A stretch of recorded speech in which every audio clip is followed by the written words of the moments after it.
প্রিয় বন্ধুরা, আজকের এই ভিডিওতে বলবো কিভাবে দেশি মুরগির বাচ্চা সুস্থ রাখবেন ও দ্রুত বড় করবেন।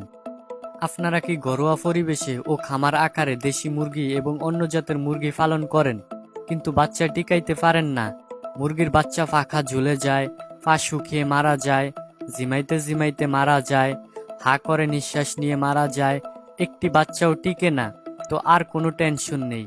আজকের এই একটি ভিডিওর মাধ্যমে আপনার খামারের সকল মুরগি সুস্থ থাকবে এবং দ্রুত বড় হবে এবং খামারে লাভ বাড়াবে ইনশাআল্লাহ। কিছু সহজ পদ্ধতি মেনে চললে বাচ্চারা দ্রুত বড় হবে এবং 100% সুস্থ থাকবে। যদি সম্পূর্ণ ভিডিওটি না টেনে দেখেন, আর যদি টেনে টেনে দেখেন তাহলে কিছুই বুঝতে পারবেন না। আর যদি সম্পূর্ণ ভিডিওটি দেখেন তাহলে আপনার খামারে আর একটি বাচ্চাও মারা যাবে না। আপনি হতে পারবেন সফল খামারি। আজকের এই ভিডিওতে দেখাবো কিভাবে ছোট্ট পরিচর্যায় আপনি ঘরোয়াভাবে বা খামার আকারে সাফল্য পাবেন। আসসালামু আলাইকুম প্রিয় দর্শক, আমি সাকিব সর্দার রয়েছি আপনাদের সঙ্গে। চলুন আর কথা না বাড়িয়ে মূল ভিডিওটি শুরু করা যাক। আপনাদের প্রথমে যে বিষয়টি খেয়াল রাখতে হবে, ডিম থেকে বাচ্চা ফুটানোর জন্য সঠিক ডিম নির্বাচন করা। অনেকেই নতুন মুরগির ডিম উমে দেন, আবার কোনো বাছাই ছাড়াই ডিম উমে দেন।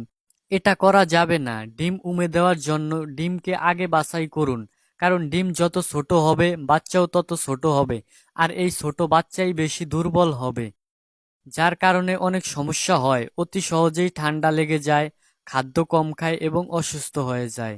তার জন্য বড় ডিম বাছাই করে উমে দিন। তাতে বাচ্চা বড় হবে এবং শক্তিশালী হবে, আর বাচ্চার মৃত্যুর হার অনেক কমে যাবে। তারপর আসি ডিম থেকে বাচ্চা ফোটার পর কি করণীয়। ডিম থেকে বাচ্চা ফোটার পর সঠিক যত্ন শুরু করতে হবে। বাচ্চা ফোটার পরে আপনাদের গাফিলতির কারণেই আপনাদের বাচ্চাগুলো টিকে না। আপনারা সঠিকভাবে পরিচর্যাও করতে পারেন না, বা কিভাবে পরিচর্যা করবেন তাও জানেন না। এর জন্য আপনাকে প্রথম যে 4টি বিষয় খেয়াল রাখতে হবে: ব্রুডিং ম্যানেজমেন্ট, তাপমাত্রা ম্যানেজমেন্ট, খাদ্য ম্যানেজমেন্ট ও পানি ম্যানেজমেন্ট। মূলত এই 4টি কারণেই আপনারা আপনাদের বাচ্চাগুলো টিকাইতে পারেন না। আর এই 4টি বিষয় যদি আপনারা জানেন তাহলে আর একটি বাচ্চাও মারা যাবে না। বাচ্চা